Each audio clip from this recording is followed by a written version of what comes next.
Selamat datang di Data Bintang 5. Data Bintang 5 akan menyuguhkan antara data, teori, dan konspirasi yang ada di dunia. Kali ini kita akan membahas tentang detik-detik ledakan bom Hiroshima dan Nagasaki. Sebuah bom model baru tiba di sebuah pangkalan militer rahasia di New Mexico di bawah pengawalan ketat pasukan lapis baja AS, yaitu bom atom. Dan kisah tentang ledakan atom di Hiroshima pun dimulai. Saat itu, perang kedua akan segera berakhir. Di antara kekuatan poros ketika itu, hanya tersisa Jepang yang masih keras kepala. Meskipun Angkatan Laut Jepang mengalami pukulan telak ketika itu, namun pasukan Jepang tetap mempertahankan kekuatannya. Jadi, pemerintah Jepang yang terpojok ketika itu pun meluncurkan ide gila, mengerahkan segenap kekuatan nasional, mencegah keamanan tanah air Jepang meski mengorbankan penduduk Jepang sekalipun. Selain itu juga menanamkan konsep berupa tekad bertempur sampai titik darah terakhir.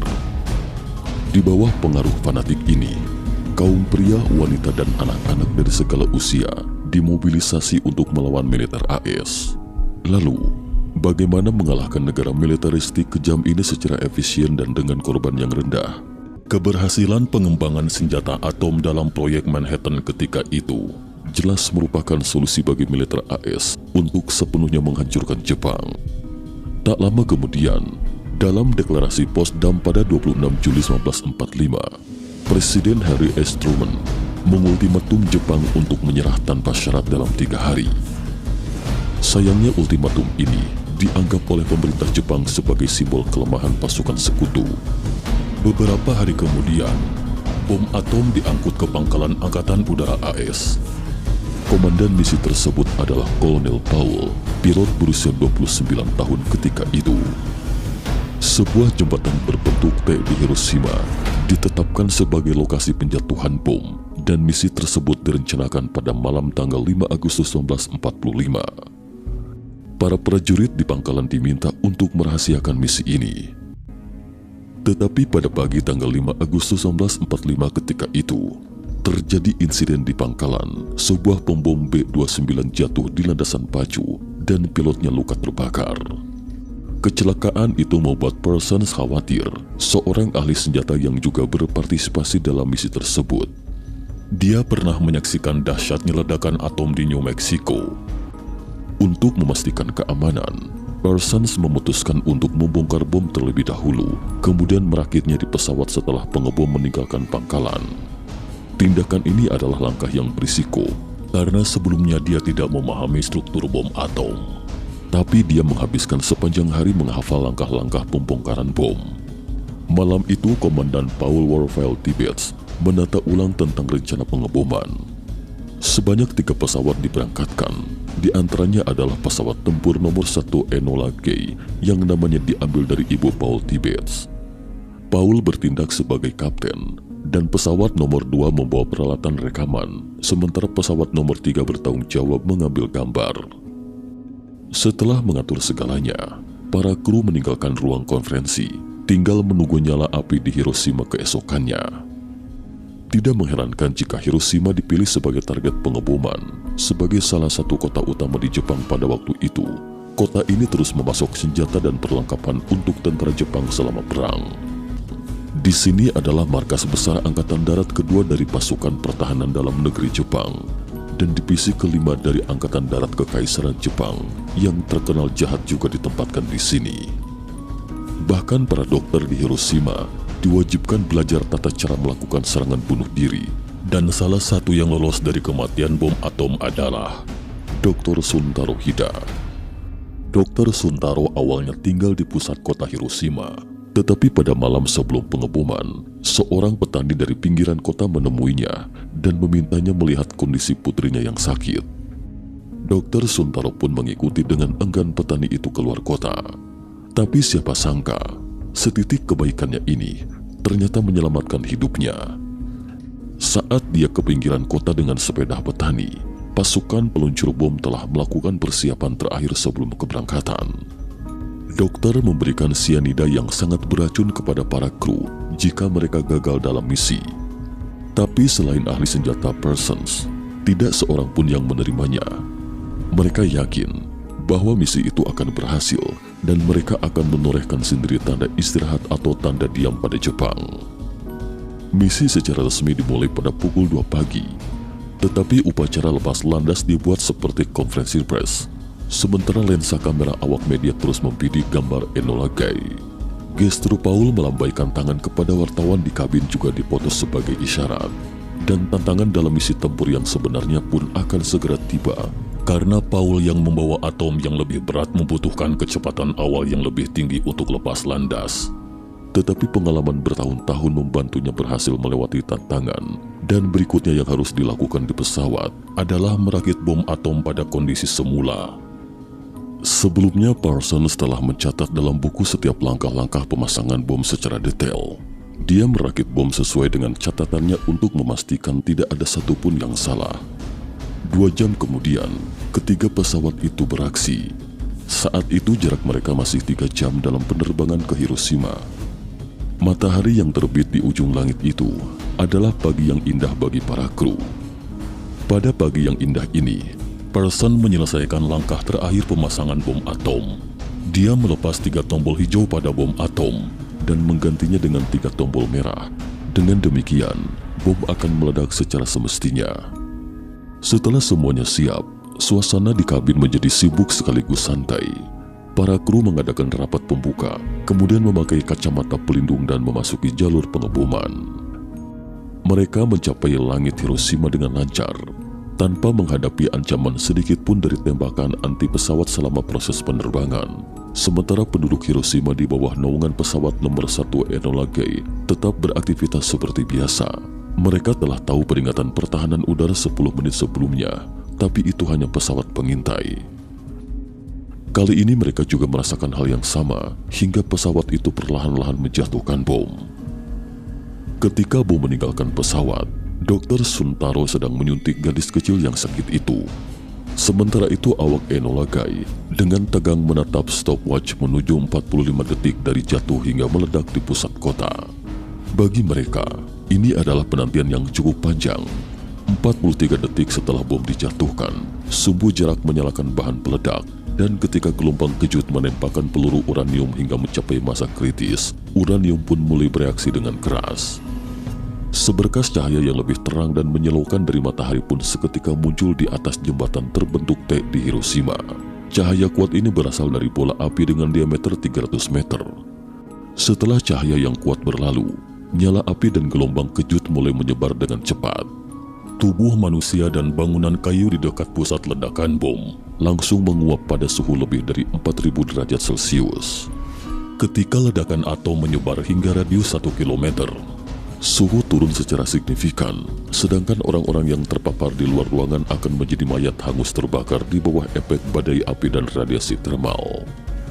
Bagi mereka yang cukup beruntung lolos dari maut, penderitaan yang dirasakan baru saja dimulai. Pada saat ledakan bom, mereka sebagian besar berada di gedung-gedung kokoh, tetapi pada saat ledakan ini, mereka akan mengalami luka-luka di sekujur tubuh karena gelombang kejut. Dan Hiroshima ketika itu tak ubahnya seperti neraka di bumi. Gumpalan debu akibat gelombang kejut menutupi sinar matahari. Pagi yang semula cerah pun seketika berubah menjadi gelap gulita, dan yang terlihat hanyalah api dan asap tebal. Dibandingkan dengan penduduk kota Hiroshima, Dr. Suntaro yang pergi bersama petani di atas untuk memeriksa kondisi putrinya itu sangatlah beruntung. Ketika dia melihat cahaya terang dari ledakan atom beberapa detik kemudian, asap hitam disertai gelombang kejut yang sangat kuat seketika menghempaskannya. Dia merasakan nyeri seperti luka bakar di kulitnya, tetapi cederanya tidak seberapa dibandingkan dengan penduduk kota Hiroshima. Proses ledakan atom hanya berlangsung beberapa detik. Lalu bagaimana dengan kondisi di bawah? Awak pesawat yang mengemban misi untuk menjatuhkan bom sama sekali tidak tahu. Mereka hanya melihat bola api dan awan jamur besar. Adapun permukaan Hiroshima telah diselimuti asap tebal sejak awal. Suasana di kabin tampak hening. Dalam hati, mereka tahu bahwa perang bisa berakhir lebih awal. 6 jam kemudian para kru kembali ke pangkalan. Ketika turun dari pesawat, mereka langsung diberi lencana oleh perwira militer yang telah lama menunggu kepulangan mereka, dan setelah itu kembali ke pos masing-masing. Hanya Komandan Paul yang dipanggil untuk interview. Jawabannya akan disampaikan kepada Presiden A.S. Truman sebagai bagian dari laporan. Saat itu, Presiden Truman sedang berada di kapal perang yang membawanya kembali ke Washington dari Eropa. Setelah membaca laporan itu, dia segera mengumumkan kabar baik ini kepada publik. Para kru dan perwira militer seketika bersorak dan bertepuk tangan karena mereka pikir akan segera bisa pulang dalam pelukan keluarga. Presiden Truman sendiri juga sangat ingin pulang seperti para prajuritnya.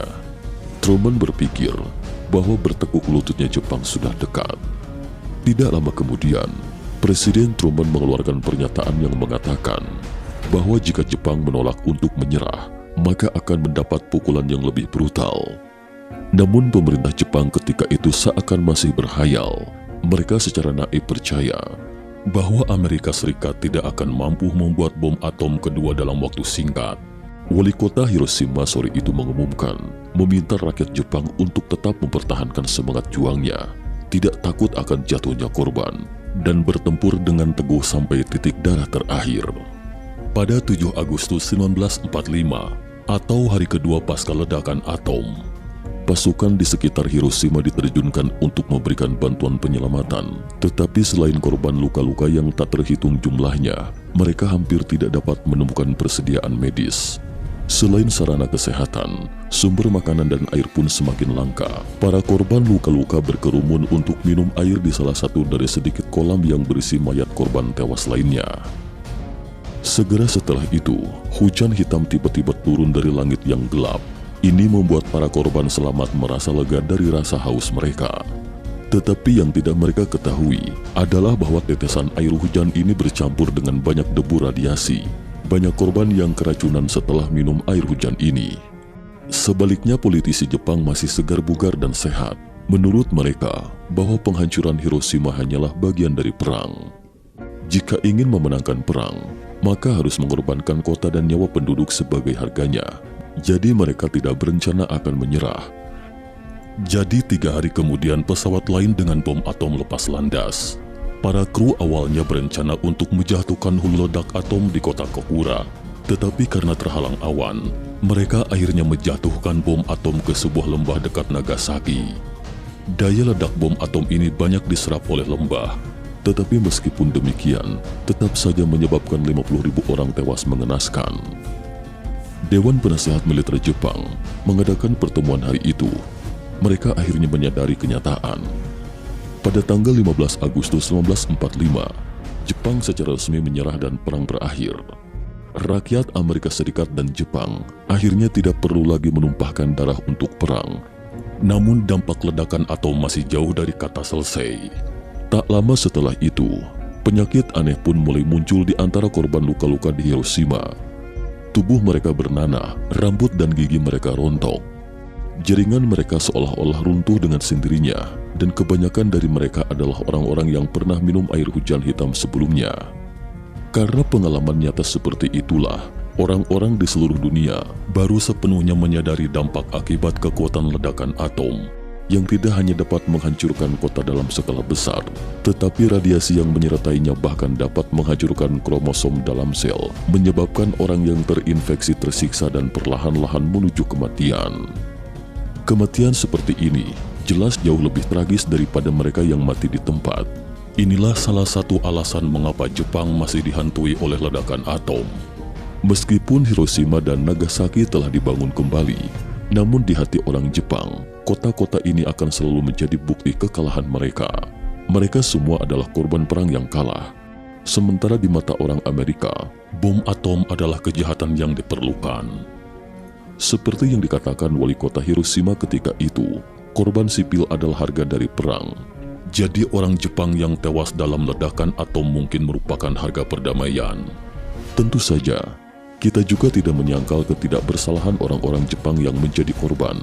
Tetapi ketidakbersalahan itu relatif, dan penderitaan mereka tidak bisa juga disalahkan sepenuhnya pada orang Amerika.